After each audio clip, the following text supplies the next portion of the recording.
Hello everyone, hey guys, hey besties. It's yet another episode on love and finance, and I'm sure you guys have been waiting and anticipating when another episode will be released. Well, today's topic is God. I'm sure there's going to be some buzz boosts, but who cares? I mean, we are here to talk about love, life, and money. I have a guest here. Well, I'm so excited about this one because, anyway, I'm just so excited about it. I don't want to talk about it. Please let's make welcome Philip Agboola. Yeah. What's this? Drum rolling, right? Red carpet, green carpet, purple carpet, Everything. all the carpets put together. Yeah. We are here. All right. I'm so happy to have you. Yeah, happy to be here too. So Philip is a life coach and a business consultant. He's also a professional in the HR space, yeah? So he's shy everything, all rounder. And our topic for today is exploring the interplay between romance and finance. I can feel some lines there, like I'm one rapper. Romance, finance. So, Mr. Phil, Okay. this topic is going to be a long one. I'm sure this discussion will be a long one Wow. because it has to do with love, relationship, and the money. Okay. And we know money to be like the general overseer of anything we get to involve ourselves in. So, let me just start like with an opener for Okay. women or men that are just like, if there's no money, I don't want to go into a relationship or marriage, or if this guy is not having this particular account amount in his account, it's not my type. Please, is this what do you say about such people? Okay. So, while you were saying this, a thought just came to me some years ago. A lady walked up to me and said, I want to date a guy that is handsome. I said, okay, yeah, that's good. So, I said, okay, the principle of like the container, right? The container is good and all that. What about the content? Well, she now said, handsome, like hand, some, Some something in the hand, mm, you know, that the physical appearance might doesn't not be really it, matter. does not really matter, but he needs to have something in the hand. So that's okay, handsome, that's what you meant, right? Okay, so there are a whole lot of school of thought about this that I want money as a priority over beauty or over handsomeness and all that. But the truth be told, the issue of money cannot be downplayed. Right. Now, so before I go further into that, let me just, talk a little bit about what is love. Okay. Now, love to some people might be feelings, but I've come to discover that love is a decision. All right. So if you look at the love between a father and a son, um, let's say, for example, now the love between you and your mother, I believe in your little short stay upon the planet that you might have offended her severally. Right. A lot of times. I've A even lot been of time be on disowned. her, Let me just say on her this. nerve and all that, be troublesome to her like a troublemaker and all that. But does that make her to disown you? I've been disowned, but she collected me She back. She did collected not you have back. choice. She can say out of the emotion, out of the impulse of the moment, and say, "You're not my daughter. You're not my daughter." But after everything has calmed down and all that, she will see how to own you back. So it's a decision. It's a commitment that no matter what this lady does, no matter what Cookie does, she's my daughter, and I will stand for her. There was a particular time I made a very, very, I won't say stupid decision. I was naive at that time that I hid that decision away from my family. When the repercussion came, the first point of call is family. Because other people will desert you and all that. Why? Because there is a commitment, there's a love. So there are different types of love that we know, all right? We have the filials, we have the love, affection between agape, the God kind of love. We have the eros, the erotic love and all that. But beyond all of these feelings and all that, so love is actually beyond feelings. It's a commitment, okay? So I use the Holy Book as an example for all of my interpretations and all that. A popular passage in the Holy Book that said, "For God so loved that He gave." So you can't say you love me without giving.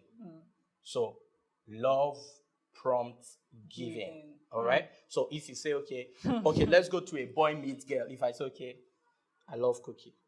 I know you're married, but I'm just using that as a context, right? So I'm in a safe place, right? So if I say, okay, I love cookie, it has to be expressed through some other things, giving, not necessarily monetary terms in terms of your time your attention, and all that, because according to who wrote this book, Seven Love Languages and all that, I remember the name of the author. There are different love languages in terms of quality time, attention, gift, and all that. Different love language. So even love, words of appreciation. yes, words of affirmation, appreciation. So love is beyond feeling. Love is a commitment. So if you say you love someone, husband and wife, boy meets girl, father, son, mother, daughter. Okay, it's a commitment. So, what are you bringing to the table? You want someone that has money. So, are you also bringing something to the table to compensate or to add up to what is on the table? So, what are you bringing on the table? So, it's good to say, I want someone who is handsome, has something in their hand, has money and all that. But also, what are you contributing so that you won't be a liability at the end of the day? So it's like a joint venture whereby you bring, I bring, and the proportion might not be equal. At least you're bringing something. So if you talk about love and finance, it's something that has to be very, very balanced. So that's that. Wow. Yeah. Hope you guys have it, especially all these ladies. Don't come for me. But if you don't have this, I cannot date you. If you don't have, what are you bringing to the table? That's the question now. What are you bringing to the table? Okay. So let me say this about what you have. Some will say, just jokingly, I have this now. I have the package. See, the package is not all what you've got. All right. What do you have on your inside to bring on the table? See this. This package is it has its own time frame, its own lifespan. Right. After a while, this flesh is going to, grow old, wrinkles and all that. It will depreciate. That's the word I'm using. It will depreciate. But what is inside can never depreciate. So that's what we usually call the principle of the container and the content. And this led me to one story. One of my friends in Lagos, called Allah, said something. He said there is this lady in Unila campus, beautiful. When she comes out in the evening after class, she freshen up, just walking at the corridor, everybody want to speak with her. Like a beauty queen, like Agbani Darego, you understand? Like Miss Ward. So, just one conversation. How are you, princess? How are you, queen? The English that came out, the grammar that came out of her mouth were two distinct. Try. The container was not corresponding to the container. I mean, the content was not corresponding to the container. So, if you say you want somebody that is handsome physically in terms of container, and also had something in their hand in terms of content, so what are you bringing? Apart from your beauty, apart from your wig, your eyelashes, your lip gloss, from your ripped jeans, your pant trousers that shows all the physique. We know you've got that, but aside that, what do you have? What are you bringing to the table? So that's what I would say. Yeah. Hope so, not doing you. Okay. All right, so let's now get into our question. Okay. Number one question here is, what are some common financial challenges couples face? Okay. And what strategies do you recommend for overcoming them? So, obviously, we know that before you marry, at least have something. Yes. Even if you don't have, the little you have, don't spend it all on the wedding. Is that not? Because they say it's the marriage that lives, not the wedding. Yeah. And now, what are some? So let's give an instance that a couple just got married, and then obviously these things they don't know. They get to experience them in the marriage. True. So, what are some common challenges that they are bent to experience? Okay. And then, what strategies can they use to overcome these? Okay, yeah. So before I go to the strategies, the challenges and the strategies. So while you are still asking me the question, so something came to me. So there's this particular person who does catering services for those who want to get married. They just outsource to her.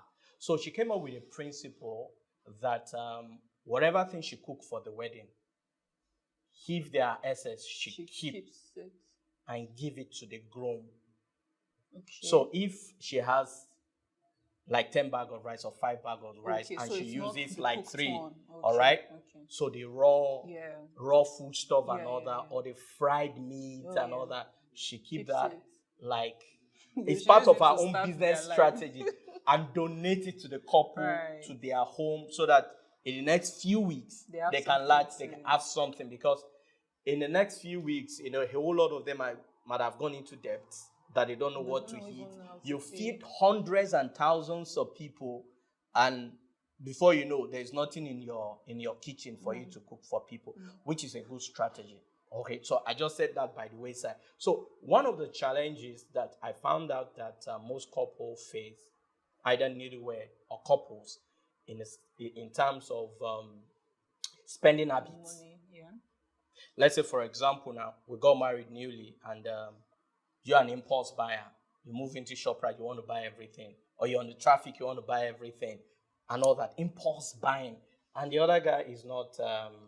It's more of a saver. Yeah, it's more of a saver and all that, and men at times are logical, women are sensual. I'm not saying women do most of the buying, but if you go to their wardrobe, you see they have set of shoes, and they said they still don't have shoes. But a guy can just go. A guy can just go with a black loafers, with a brown shoe and all that, and interchange it and all that. Okay. So for me, for example, I've sorted myself. So I have what I wear for occasions and Sundays, church and all that. So I separated that. Then I have the ones I wear on the regular, but at least they must be black, they must be brown as a guy. What kind of guy won't have a black shoe? Won't have a brown shoe? But you see, some will now have red, going to red, pink. Yes. Are you sure? Go for crying out loud. But the basic things you need to have: a brown shoe, a black shoe, and for a guy, a white shirt, a black trouser. All right. Then a carton brown chinos. You're a guy, you don't have a chinos, you don't have a blue jean and all that. So what kind of a guy are you? So that's it. So spending habits is one of the major challenges, and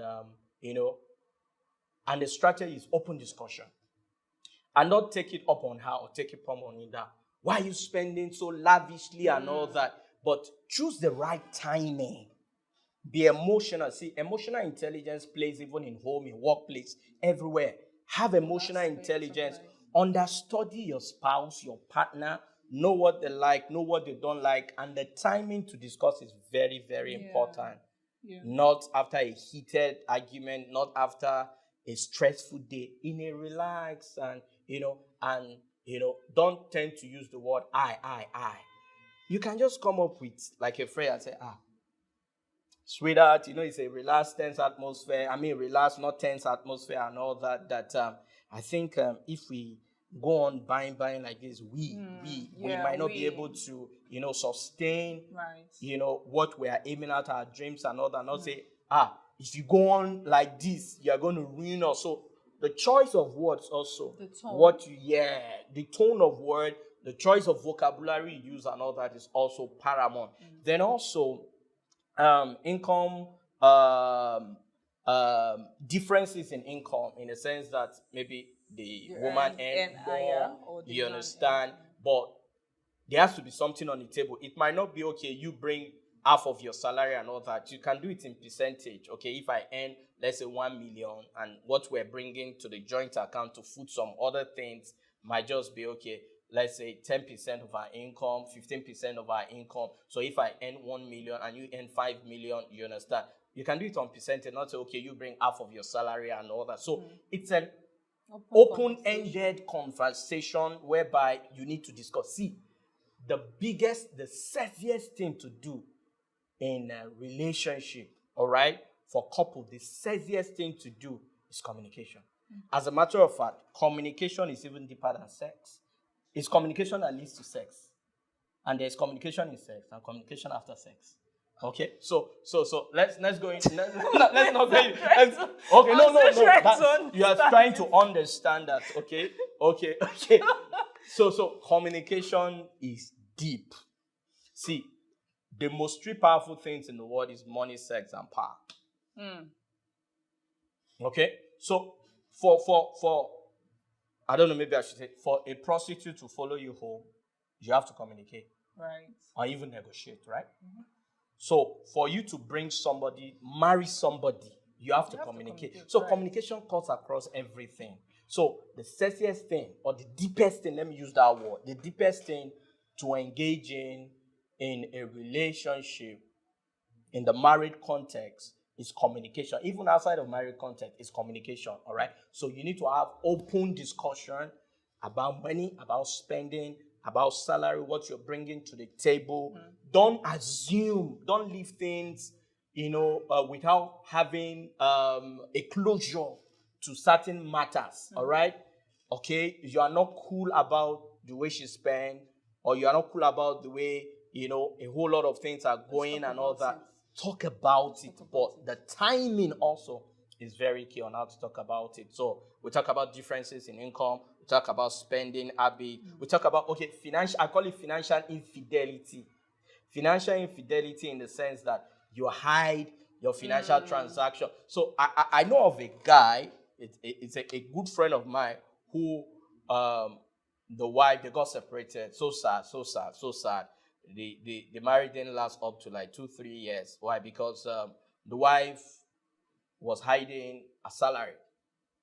The amount she was earning, the amount she disclosed, is lower than what she earned and all that. When the guy got to know about it, conversation started and all that. She doesn't want to go into that, a whole lot of things. So I don't want to bore you with all those stories. So financial infidelity, you need to open up, particularly about money.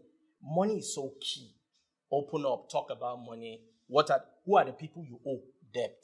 Right. Talk about it. What are the plan for repayment? Because you can get married to someone who has pile up of debt. Exactly. All right, exactly. all right, on his head and all that. So you need to be very, and then very. What is now has become as, Yes, because obviously the two has become one. So you are not working alone anymore. Right. You're working together and all that. So I think those are among many other things, because of time, those are the.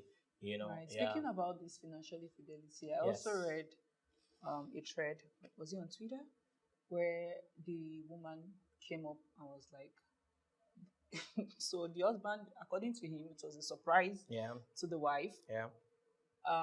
He lied all through the time he was doing this project that there was no money. Meanwhile, he was building a house to surprise the wife. Yeah.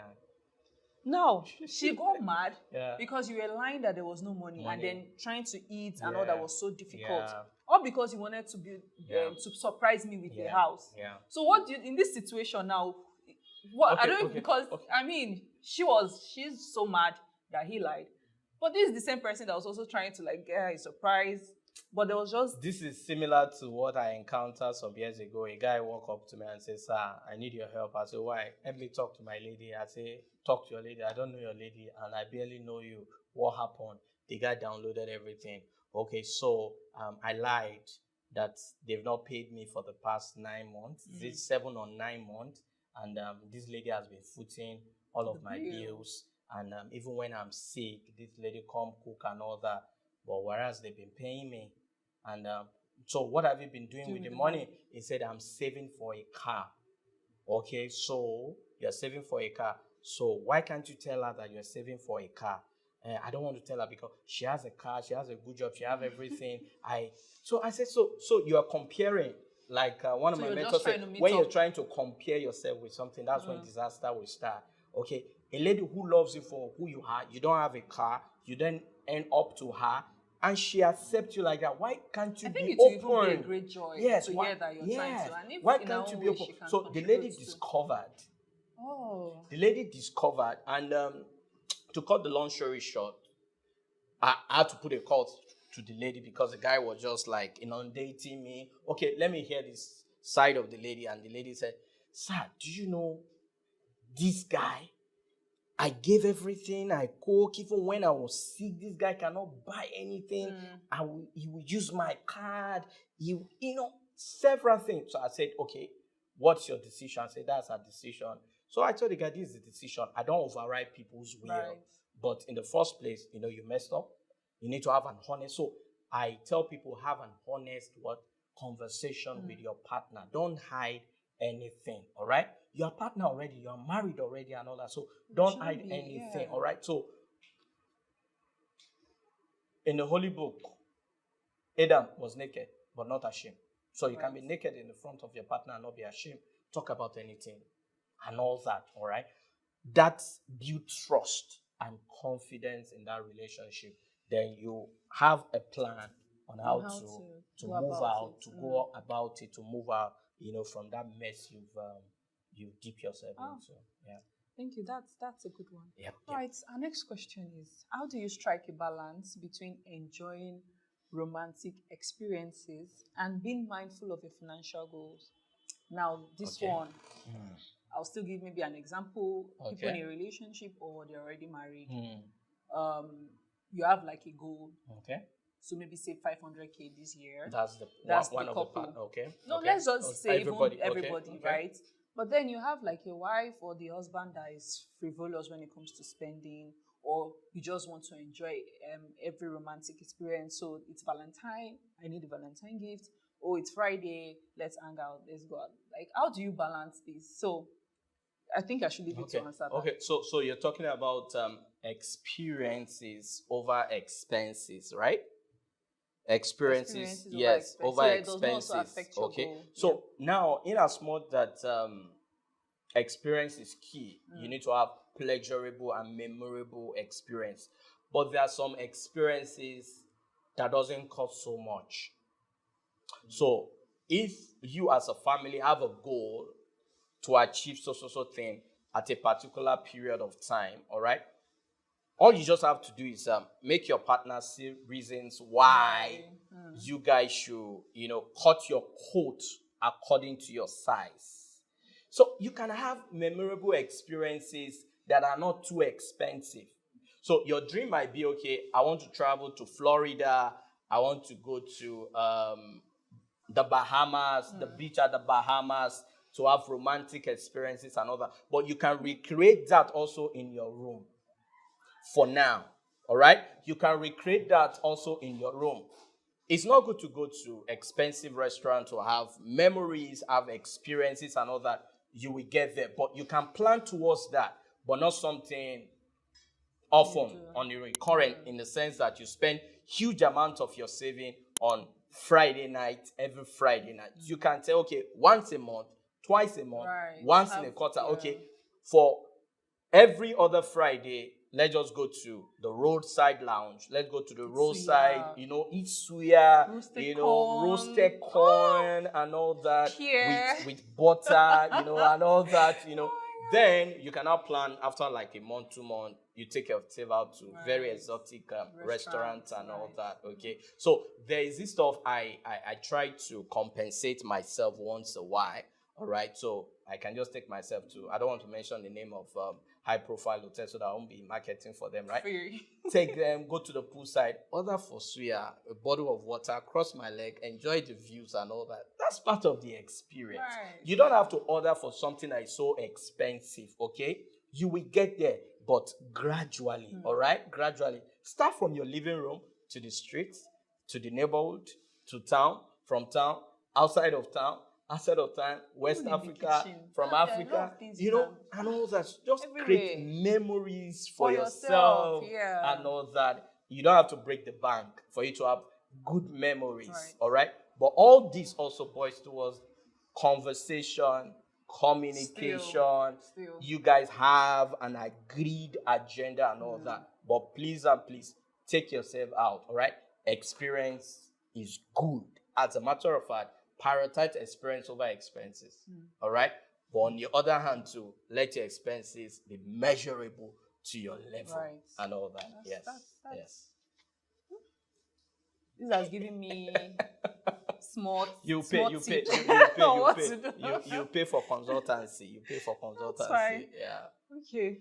So all our conversation so far has been around conversation. So this next question is still conversation. Okay. So, and then it's also falls in line with the first question about challenges. Okay. So how do you navigate conversations about money with your partner, especially when it comes to sensitive things like debt. We spoke about this already. So like debt, like the spending habits.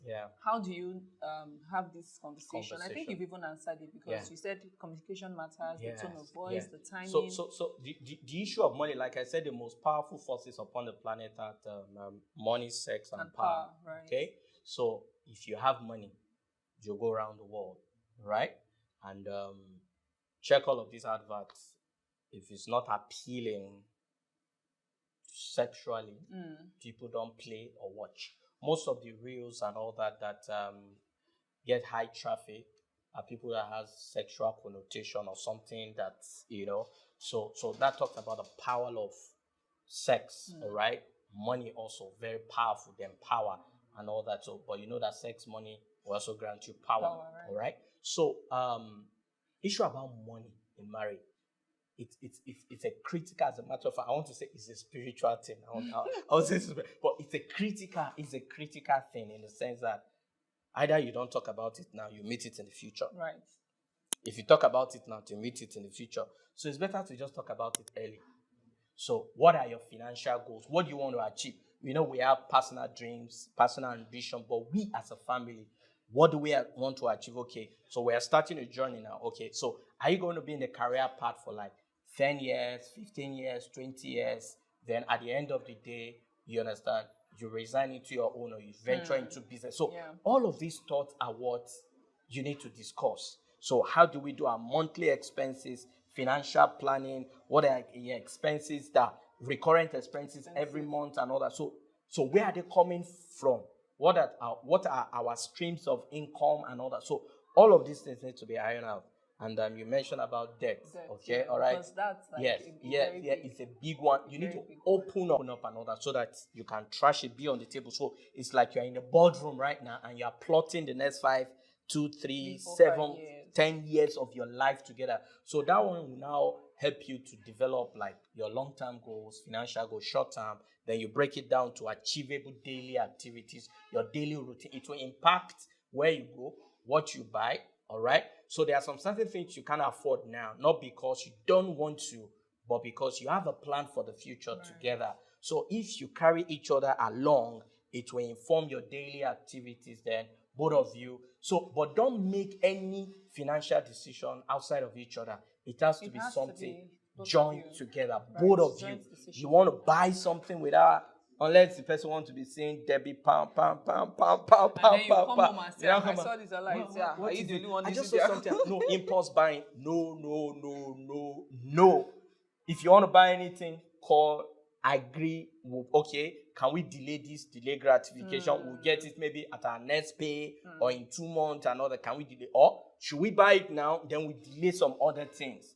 So it all boils down towards communication and open communication, conversation, and all that. Yeah. All right. That's insightful. Yep. And then our last question. Okay. So, what advice would you give individuals that are entering a relationship about discussing money early, and even the married? Maybe they didn't get to do that before, maybe during their courtship, and now they're already married. How would you advise them to? See, somebody said something to me. It's like a senior friend. He said, let me say this. He said, after salvation, I'm a believer, I'm a Christian. He said, after salvation, the most important thing you need to have freedom from, or for the dependence you need to have, is financial independence. Money. Okay? You need to have money. So, conversation about money should start early enough. We're not saying, okay, you are all over money, how to get money by all means and all that. Clean ways to get money and all that. How you're going to get money. And don't put money first in all of your relationship, all right? If the guy has the potential, for you who want to get married, if he has the potential, why not? So you go after the potential. Like somebody humorously said, he said, don't marry a man because he has a television. Marry a guy because he has a vision. Because after a while, he puts you on television.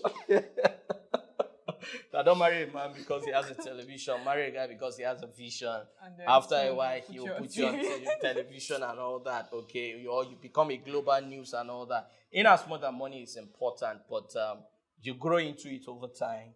You grow financially over time. You have financial stability over time. You have financial independence over time. We didn't get our independence as a country just overnight. It took time, negotiation, talking, conversation, signing treaties, commitments here and there and all that. Okay, so I won't advise people who are not into serious relationship, who is not even, which the relationship that is not going to end into marriage, for them to have deep matters together about money or have things to do together about money. All right, but have a projection. Okay, but money needs to be discussed. And for those who are married early enough, all right, discuss about money matters and all that. Okay, people you are owing, what you want to achieve, your dreams, because you can have personal dreams. She has personal dreams, and have a family, bring it together, have a joint thing and all that. So I sponsor what you're doing, you sponsor what I'm doing, then we sponsor what we're doing on the overall. At the end of the day, you guys mature into it. You don't have all the money at the initial point, but as time grows on, you see yourself grow in money. You grow in your wisdom, in your decision making. Decision making is very, very key. The ability to make the right decision at the right time, all right? In your intuition and all that. So develop yourself over money matters and discuss about money, no matter how difficult it is, all right? But you have to create the atmosphere for the right talk, all right, for you to come and all that. And before you know, like somebody said, other people's money is sweet, but your money is sweeter, all right? Your money is sweeter. So as she's making her money, you make your money. But when you now put the monies together, Comes the sweetest. that's the sweetest. So that you travel the world around, you go to vacation, sipping Pinata colada. yes, and all that, and all that. So money is so sweet, but make your own money yourself. And romance without money will lead to annoyance. So it will lead to annoyance. So romance without money. So it has to be balanced. And when we talk about romance, we're talking about create good, memorable, pleasurable experience for yourself. Your living room, your kitchen, and all that. Make your kitchen attractive. I was saying that. Make your kitchen. Make your kitchen. Okay, you are going the other way. Okay. But it's fine. Make your kitchen attractive. Load your fridge with food, with stuff, and you open your fridge. Your fridge just welcome you, and all that. Not that you just open your fridge and it's empty and just bang. You open your pantry, right? Everything is empty and all that. Stock your fridge, stock your kitchen. Even at the sight of looking at all those things, you have fear and all that. And when you're cooking with your apron and all that, and the guy just come on, hey, honey, how you doing? Just peck you on your cheek and all that. And he said, you just took one piece of meat from frying stuff and all that. You chase each other. That's romantic experience. That's romantic experience. So I wish we could continue. Yes. I mean, but whatever has a beginning surely have an end. Yeah. And there you have it, guys. I don't want to end this, but I have to. We have to go. Thank you so much. We have to go make money. All right, we have to have another episode. So that we can have another episode. Right. Yes. Right. We have to go make money. Right. So thank you, guys. Okay, sorry, like I was listening on my way. I was just flipping through Audio Mac, okay, because I like music while driving to give me inspiration. I just stumbled on this, okay. Some people might attack me on this now. I stumbled on this song by Burna Boy, Dangote still the. You still didn't money. Yeah. Adenuga. You still didn't find money. Adenuga. Whatever. So who am I not to chase the paper, to chase the bag? No. All right, so guys, let's go make money so that romance can be sweet. Even Davido said, love, money sweet, but money is something. Okay, love is sweet, but money enter, love is sweeter. Okay. You see that? So love is sweet. So love is sweet, but when money comes in, it becomes sweeter. Yeah. Sweeter. Rather. Yes. All right, guys, it's a wrap. Thank you for staying and watching. Remember to follow us on all our social media platforms and subscribe to our YouTube channel. So if we have another episode posted, you can get informed. So all you need to do is just hit the notification button, and that's it. at Beige Africa on all other social media platforms, and subscribe to our newsletters for financial insights and expert tips. Until next time, until next episode, it's your girl Cookie Miami. Peace out.